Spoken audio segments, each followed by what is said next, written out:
This is Scott Spears, and on the feed of the historic death of Libyan dictator Muammar Gaddafi, we look to get an opinion or two from former Dean of the White House Press Corps, Helen Thomas. Helen, how are you? I'm fine. I'm glad to see that people power is finally winning because people have been so apathetic to tyranny for a long time. What do you think has changed that? I think that people are fed up with the greed they see and the maladministration and the failing of the promises, especially Obama. I mean, they all make promises that they have not been able to uphold. In fact, they betray them. What do you think Obama's biggest betrayal has been so far? Oh, I think undoubtedly to the Palestinian people. I mean, to threaten to veto statehood when people have been incarcerated for more than 40 years, treated like dogs under Israeli rule. Our support of Israel is unconditional. What do you think has been, people in politics use this word all the time, flip-flop. What do you think his biggest flip-flop has been? I think the man caves too much. He doesn't stand firm on anything. People don't know what he really believes. So he's got to rectify his character. Is there any way he can do that before the next election? Oh, yes, because I think the Republican side, they have no winners. They have no leaders. They have no people who are really compassion, heart, or soul. They only want Obama's head. So really, in your opinion, none of these people who we've seen so far stand a chance of beating him? Well, I think that Romney has a good chance, has a chance. But I think that Obama obviously has collected more money, which is the name of the game, and he has a better chance. Well, Helen, I want to get into the day's events here. Obviously, that was big in of itself, but I'm watching news today, and along with everybody else, the removal and death of Muammar Gaddafi seems to be complete now. When you heard the news, what did you think? I thought it was a tribute to people power. When people rise up against tyranny and brutality, it does well. And I think that the dictators in Syria and Yemen must be quaking in their boots. Do you think it's going to happen sometime soon? I don't know. It could be weeks, it could be months, it could be longer, but it's inevitable, inexorable. What has happened in the world? First it was Egypt, now we're in Libya. What is happening? I think people have discovered they have a voice, finally, and that they have power, finally.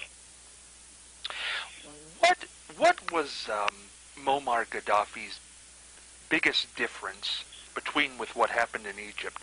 Obviously, Egypt's leader decided to leave when the ultimatum was given to him. What made Gaddafi different?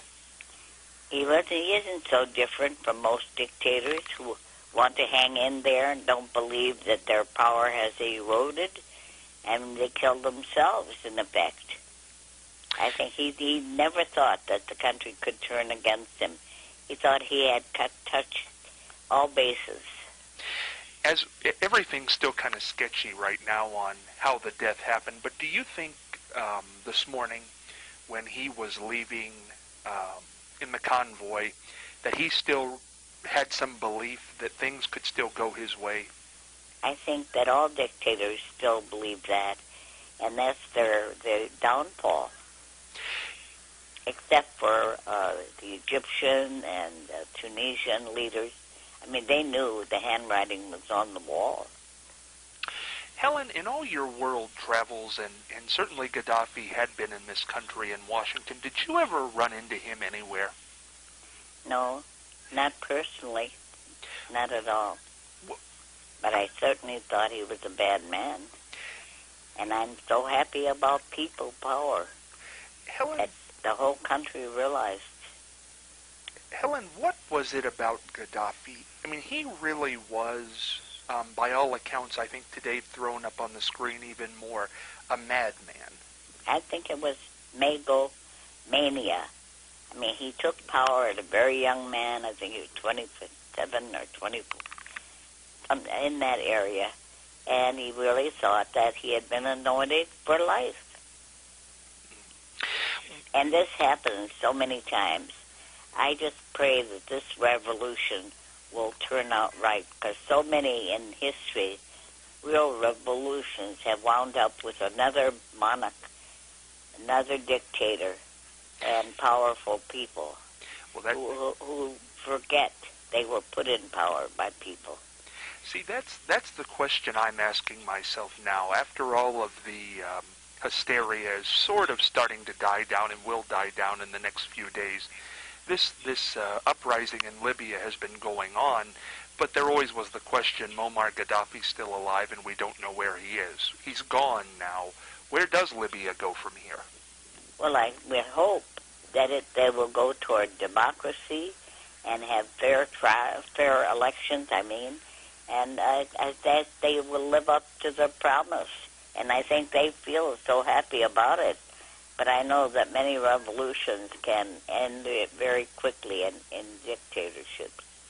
I wanted to ask you a few questions today about the coverage of this event, Helen, because it's been unprecedented, it seemed like to me. First of all, Gaddafi, we really don't know yet exactly how the capture and killing happened. They've all said certain things, but it really hasn't been confirmed by anybody. Well, they didn't follow the judicial process. We know that. That's the question, Helen. Should they? I mean, some people are reporting that he gave himself up at some point, and there was no resistance. Should they have captured? That's hard to believe. I'm sure he was surrounded by security. Well, I guess when the rebels had him, at one point he was alive. I mean, the videos today of him being put up on the truck and knocked around and stripped of his clothes, he was alive at some point. Should they have just captured him and then tried him? I always feel that way. They should have, in the same way with Saddam Hussein. But we've forgotten our whole question of really rights of man and so forth. I think it's terrible in a way. I think that we should put these people on trial and really see what happens and learn. You know, Helen, you bring up an interesting point there when you compare Saddam to Gaddafi. Saddam got a little bit of nasty treatment when he was pulled out of the hole, but he did stand trial and eventually was hung. Gaddafi, I mean, they really beat him up, and he was a dictator, not a nice man, but strung him up and unclothed him, beat him up, did so on and so forth. What was the difference? I mean, Saddam seems like a much more evil figure in the world overall to us, maybe Americans. What was the difference here? Why did Gaddafi get the worst of the treatment? Well, I think that there was more hatred in his country, especially the way he revolted, and he acted in terms of the revolution, and he wasn't able to accept it. He could have stepped down. He might have even saved his life. But his whole reaction was very, very typical of someone who thinks he's a megalomaniac. Just want to ask you one question, just a media person question here, because certainly nobody has experience like you. What do you make of the videos that the CNN, Fox News, MSNBC are all showing today of Gaddafi dead, Gaddafi being stripped, bloody? Really some precedents have been set today on what's been shown on American television. What do you make of that? Should we have shown those? I believe in truth, and I believe that we should know the facts.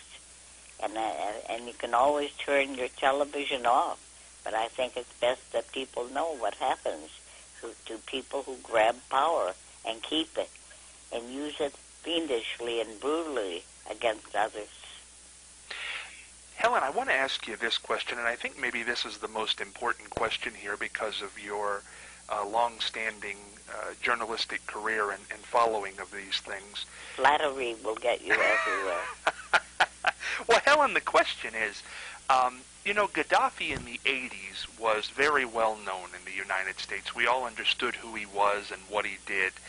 Then he kind of fell off the map and almost became a cartoon. I mean, Larry King interviewed him on CNN.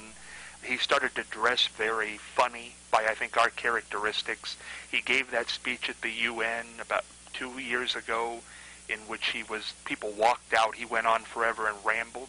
He became more cartoonish. And I think people today watching this don't understand how bad he was. Helen, if you had to explain Muammar Gaddafi's years in power to somebody, what would you say? I would say he was absorbed in his own power, and he forgot the people, and he obviously was a little manic. I mean, it's no question that he thought he was anointed forever. I just think that most dictators get in that mood, and that's what kills them in the end. How did he treat his people? That's the one thing I haven't heard pointed out very well today. How did he treat the Libyans? Well, I think he treated the worshippers and his fans very well. But the others, obviously, he incarcerated so many people, he killed so many people, he couldn't believe that he was losing power. This is an opinion question, Helen, and I don't know why I think of this, but with Saddam Hussein, I believe he had delusions of grandeur in his power. But They all do. I agree with you, and I think that's what makes a dictator. But I think underneath that, Saddam might have been logical when it came to everyday life. Gaddafi was the one dictator in the world right now who was so visible that I really believe may have just been plain nuts. He also thought we were friends. He thought all of the time he caved in terms of admitting guilt and so forth, that this would protect him. Well, it didn't. Anyway, it's just unbelievable. I don't believe we should have invaded Iraq. I still want to know why. No leader has told the truth, no official. Why did you go in to kill one man and we've killed thousands now for 8 years, more, maybe more? Well, here's the $100,000 question, Helen. Would this have eventually spread to Iraq if we hadn't intervened? I'm sorry, I didn't understand. This type of uprising that's happened in Libya and Egypt, would that have ever happened in Iraq under Saddam Hussein? Oh, I think so. It's very contagious. Of course it would have happened. And it will continue to happen until every dictator takes leave. We talked at the top of this interview, Helen, about Barack Obama. How does he come out of this looking? Well, he tried to snatch a little victory today, and I think he's always trying to catch up. How do the Republican candidates look today? Horrible, in my book. Where are their ideas for saving employment? What plans do they have to get people hired? That's the issue today, the economy. And I think that they have so missed the boat. I mean, all they want is Obama's head. That's the whole debate, and they're killing each other politically. You know, Helen, nobody has covered the presidents like you, and to shift just here at the end of this interview away from Gaddafi for a second, because we are in the Republican debate times, why is that? Democrats and Republicans, to some degree, have always opposed each other. Why is it that they are gunning for Obama's head, as you say, and not the job so much? They're gunning for his head. I think they're obscene. I think that they think he's the only one who's vulnerable, and they have no ideas of how to put the country back on its feet.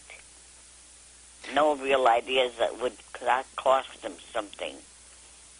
Republicans have really made a mess of all this. That's why we're in this plan in horror. What did the Republicans do that put us in such a bad way? Pardon? What did the Republicans do that put us in such a bad way? Well, I think you just have to look at President Bush's record. I mean, they didn't want to tax the rich. Everybody else is in a hole. People are in bankruptcies, foreclosures all over the country. That's his legacy. What can we do to turn it around? Well, I think we definitely have to go back to the old New Deal and start government programs to put people back to work, whether they're on the street or just building bridges or roads and so forth. There's a lot to be done on the infrastructure in this country, and I just think that where are the ideas? These people are so bereft. Do you like Obama's jobs bill? Of course. I like anything that will help the American people get back So you're have prosperity again. Do you think it'll ever get passed? Of course. I think it has to be. I mean, you can't reach rock bottom and not try to get up. Well, Helen, you've been a wealth of knowledge as always. It's always a pleasure to get your perspective. I do have one final question, though. That's a personal question. And that on a day like today, when this is going on, do you miss your old job? Of course. I'd love to be at the White House and ask him why not. Mm-hmm. What would be the first question you would ask going in right now, the first one? I would ask President why we don't follow the judicial process and really stand out in the world instead of killing. In the case of Gaddafi? Mm-hmm. And everyone else that we've had. I mean, everything is undercover now, and it's unbelievable what we have deteriorated, too. Well, Helen, I tell you, I personally, it's no shock to anybody. I wish you were there today, asking those tough questions. It's always a pleasure to talk to you. Thank you so much for taking the time, as always, and stay well, and we'll talk again. Thank you Scott very Spears, much. Scott Spears with the former Dean of the White House Press Corps, legendary journalist Helen Thomas.